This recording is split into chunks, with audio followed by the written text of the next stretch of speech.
नमस्ते दोस्तों, आपका स्वागत है आपके अपने चैनल मेडिकल इंस्पायर इंडिया पर। आज हम बात करेंगे एक नई और यूनिक दवा के बारे में जो है डेक्सलेंसोपराजोल, जो मार्केट में दो स्ट्रेंथ में अवेलेबल है, 30 mg और 60 mg। आइए हम इसके यूजेज, साइड इफ़ेक्ट और कंट्रा इंडिकेशन के बारे में डिटेल में बात करते हैं। हेलो दोस्तों, डेक्सलेंसोपराजोल एक पीपीआई प्रोटीन पंप इनहिबिटर है जो पेट से जुड़ी बीमारी एसिड रिड्यूसर का काम करता है। डेक्सलेंसोपराजोल हाइड्रोजन पोटेशियम एटीपी एंजाइम को ब्लॉक करता है, जो पेट के लाइनिंग में एटीपी एंजाइम ही रिस्पॉन्सिबल होता है एसिड प्रोडक्शन में। So as a result less acid पेट में सिक्रीट होता है और एसिडिटी, अल्सर और एसिड रिफ्लक्स में हेल्प होता है। Dexlansoprazole dual delay release system provide करता है, जो शरीर में जाता है तो ऑनसेट में क्विक रिस्पांस के लिए डिजोल्व होता है 50% और 50% 6 घंटे से 12 घंटे के बाद डिजोल्व होता है, जिस कारण ये 24 घंटे तक रिलीफ गैसें दे देता है, जिस कारण से ये और पीपीआई से बेहतर माना गया है। तो हम अब इसके यूजेस के बारे में बात करते हैं, जो है पहला GERD, जिसको कहते हैं गैस्ट्रो इसोफेगल रिफ्लेक्स डिजीज। दूसरा है इरोसिव इसोफेजाइटिस, जो इसके बीमारी के दौरान इसके हीलिंग और मेंटेनेंस में इसका यूज़ किया जाता है। तीसरा है एसिड रिफ्लक्स एंड हार्टबर्न। इसमें क्या होता है कि जब गैस बहुत ज़्यादा बनता है उस दौरान छाती में जलन महसूस होने लगती है, तो उस केस में भी इसका यूज़ किया जाता है। चौथा है पेप्टिक अल्सर।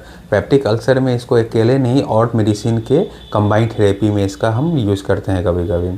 तब हम डोजेज के बारे में बात करते हैं। अगर GERD में इसका यूज़ किया जाता है तो 30 mg OD रोज़ डेली में 30 mg देकर 4 हफ्ते से 6 हफ्ते तक में हम इसका यूज़ करते हैं।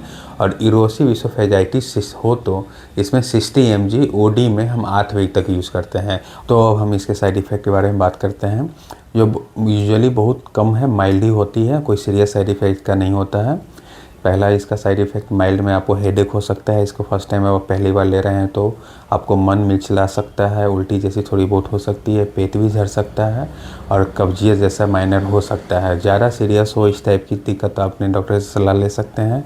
इसके साइड इफ़ेक्ट में हल्का मल्का पेट दर्द भी हो सकता है अगर पहली बार आप इस दवा को ले रहे हैं तो, और साथ में फ्लूटेंसी भी हो सकता है। फ्लूटेंसी क्या होता है, दवा लेने पे बहुत ही ज़्यादा आपको गैस बनने लगे, छाती में जलन होने लगे, पेट टाइट होने लगे, तो फ्लूटेंसी का केस हो जाता है। उस केस में डॉक्टर की तुरंत सलाह लेनी चाहिए।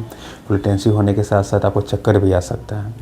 अगर इस दवा को बहुत लंबे समय तक अगर आप यूज़ करते हैं तो आपके शरीर में विटामिन B12 की कमी हो सकती है और मैग्नीशियम की भी कमी हो सकती है।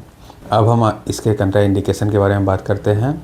अगर आप किसी भी पीपीआई दवा से आपको एलर्जी है, जैसे पेंटोप्राजोल, ओमेप्राजोल लेते हैं तो आप किसी तरह का एलर्जी हो जाता है, चकत्ता आ जाता है या मुँह हाथ में देह हाथ में थोड़ा स्वेला आ जाता है, इस तरह की किसी तरह की भी एलर्जी आपको किसी भी पीपीआई से हो रही है तो इस दवा को भी आप न लेने से पहले किसी अपने नज़दीकी डॉक्टर से सलाह ज़रूर कर लें। और अगर आपको लीवर की कोई सीरियस डिजीज़ है तो प्लीज़ इस दवा को न लें, लंबे दम तक इस दवा का यूज़ ना करें। और दूसरी बात, अगर HIV की मेडिसिन अगर आप ले रहे हैं तो भी प्लीज़ इस दवा का यूज़ ना करें। अगर प्रेग्नेंट कोई औरत है या फिर कोई औरत अपने बच्चों को दूध पिला रही है तो भी इस दवा का यूज़ ना करें। अगर बहुत रेयर केस हो, आपको यही दवा आपको ज़्यादा सूट करती है, कोई और पीपीआई सूट नहीं करता है, तो पहले अपने नज़दीकी डॉक्टर से कंसल्ट करें, उन्हें बताएं अपनी दिक्कतों के बारे में, तो ही इस दवा का यूज़ डॉक्टर से राय विचार करके ही करें। अब मैं इसके कुछ ब्रांड नेम बताऊंगा जो मार्केट में जिस नाम से अवेलेबल है, जैसे लेंसोस्ट्रम 60 mg जो एस्टेरिस कंपनी का अवेलेबल है। दूसरा है डेल्टोन 60 mg जो सिप्ला कंपनी बनाती है। तीसरा है डेक्सीलेंट 60 mg जो सन फार्मा बनाती है। ये तीनों नाम है, और भी कई सारे नाम हैं, पर मोस्ट ऑफ द केस में इस तीनों नाम से मार्केट में खोजेंगे तो आपको दवा मिल जाएगी।